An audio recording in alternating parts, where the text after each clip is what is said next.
Let's take a look at a basic and foundational concept and pattern in locomotion.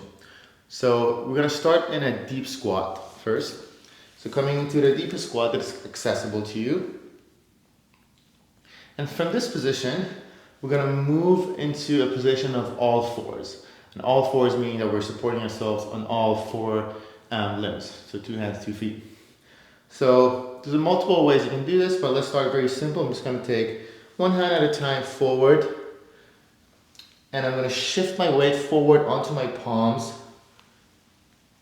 and support myself in this animal-like position or quadrupedal position. So I have a lot of my weight on my both palms. The weight is kind of distributed equally here. And then once I had a little bit of this and it's enough, I can just press back slowly into a squat. And just a note on that position too, we want to be kind of active through our scapula, right? We don't want to just like let our shoulders collapse. It's also not necessary to be like 100% engaged the whole time, like a scapular push-up, but pretty engaged so we're activating through the shoulders. Now, there's a few different places we can go from here. The next time I go forward, I can try different hand positions, right? So instead of going straight forward, I can maybe take one hand a little bit closer, the other hand a little bit further apart, shift my weight forward. And I can actually start to move my hands a little bit here. I can shift the position of my hands a little bit forward, which is going to be a little bit harder because more weight is forward, or a bit backwards. And notice my feet are steady, and I'm keeping my feet in the same position, just moving my hands. The other thing you'll notice is my hips are free to move, right? I'm not always in this position of hip square.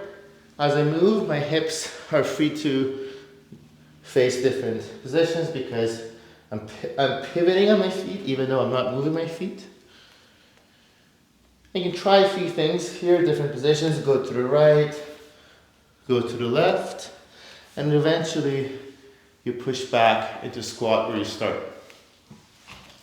And that's pretty much it, just playing with this idea of going to all fours and come back. Now there are a couple of details and refinements that I can offer, which you can pay attention to once you get a little bit more comfortable.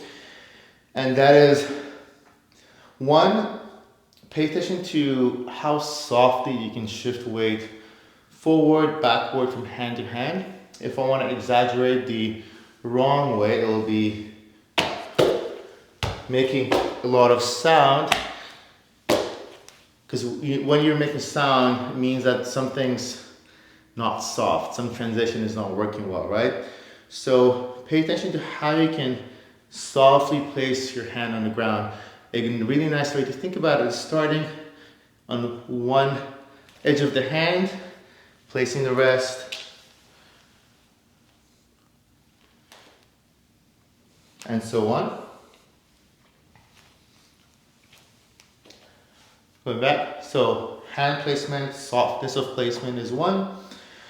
And you could also play with a couple different fun positions. You can go on one arm, you can explore the other arm a little bit.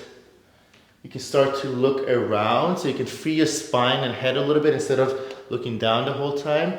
You can free up your gaze so you can feel a little bit more movement throughout the body and the spine especially. And then you're going to press back. And also as you press back, see if you can avoid something like, this. See if you can kind of challenge yourself to, at some point, just like really push into the ground and also push forward so you can bring yourself into a squat. So that's it, just play around with that. Different position. Free up the gaze. Try one arm, other arm, and just eventually come back to squat.